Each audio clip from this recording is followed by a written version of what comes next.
Shalom kekasih Kristus, jemaat Gereja Isa Almasih Pegangsaan. Sebelum kita berbagi firman, mari kita berdoa. Bapa di surga, kami bersyukur untuk kesempatan ini kami boleh merenungkan kebenaran firman Tuhan. Roh Kudus menolong kami untuk memahaminya, dan Roh Kudus menolong kami untuk dapat melakukannya dalam hidup keseharian kami. Dalam nama Kristus Yesus kami mohonkan ini kepada Bapa di surga. Amin.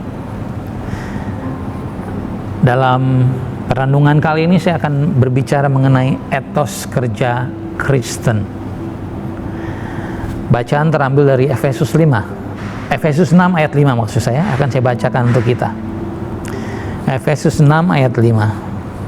Hai hamba-hamba, taatilah Tuanmu yang di dunia dengan takut dan gentar dan dengan tulus hati, sama seperti kamu taat kepada Kristus.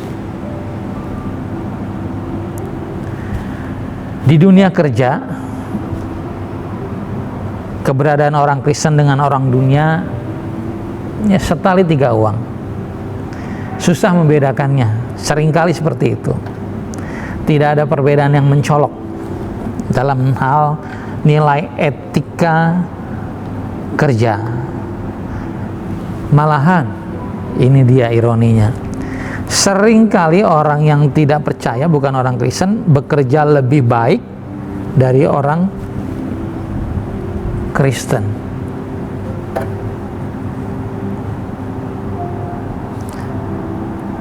Para pekerja Kristen seringkali bukan karyawan yang baik. Ketika berada di gereja, seolah-olah mereka berkomitmen untuk menerapkan nilai-nilai firman Tuhan dalam kehidupannya. Tetapi saat di marketplace, di tempat kerja, mereka bertindak dan menganut cara-cara kerja yang duniawi, yang syarat dengan kecurangan, rekayasa, kemalasan, dan menghalalkan segala cara. Pengaruh dunia begitu kuat sehingga banyak pekerja Kristen yang malah menjadi batu sandungan dan tidak menjadi berkat bagi orang-orang di lingkungan kerjanya. Firman Tuhan jelas menyatakan dalam Matius 5 ayat 16 ditulis, demikianlah hendaknya terangmu bercahaya di depan orang supaya mereka melihat perbuatanmu yang baik dan memuliakan Bapamu yang di sorga. Bila kita tidak bisa menjadi teladan dalam hal pekerjaan, berarti kita telah gagal dalam mengemban tugas sebagai terang.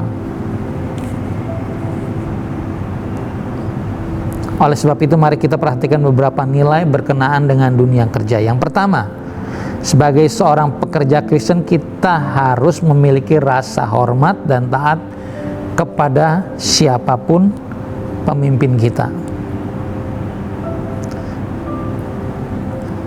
Secara sederhana ayat ini mengajar kita, ayat Efesus 6 ayat 5 tadi mengajar kita untuk taat kepada pimpinan, mengerjakan tanggung jawab kita tanpa keluh kesah dan gerutu.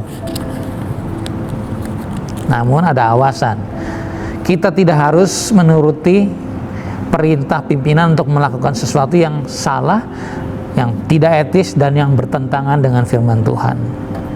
Dalam Kisah Para Rasul 5 ayat 29 dikatakan kita harus lebih taat kepada Allah daripada kepada manusia. Saya ambil contoh kisah Sadrak Abednego. Mereka adalah aparatur negara, pegawai raja. Mereka mengerjakan segala sesuatunya dengan baik, termasuk Daniel. Sebab itu ia dipakai oleh beberapa raja karena integritasnya, karena kualitas kerjanya yang baik. Tetapi ketika raja memerintahkan mereka untuk menyembah patung, mereka menolak.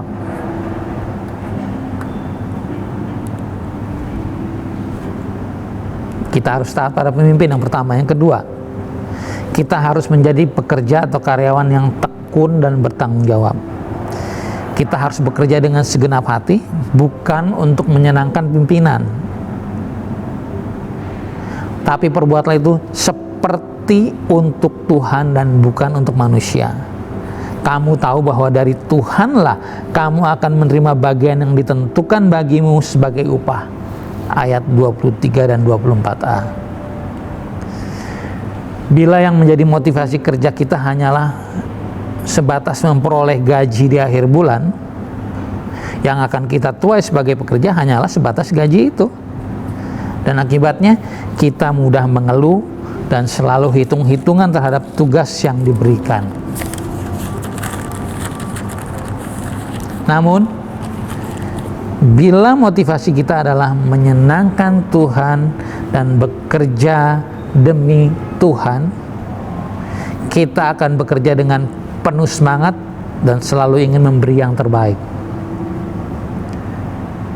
Maka tidak hanya gaji yang akan kita terima, melainkan kepercayaan, promosi, dan berkat-berkat lain yang tidak terpikirkan oleh kita.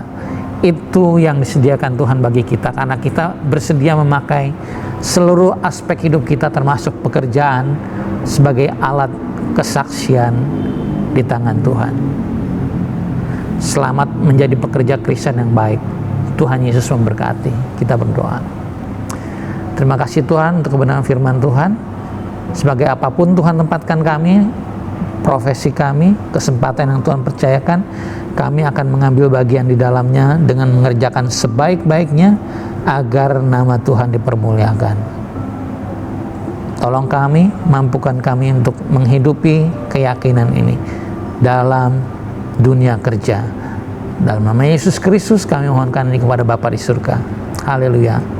Amin.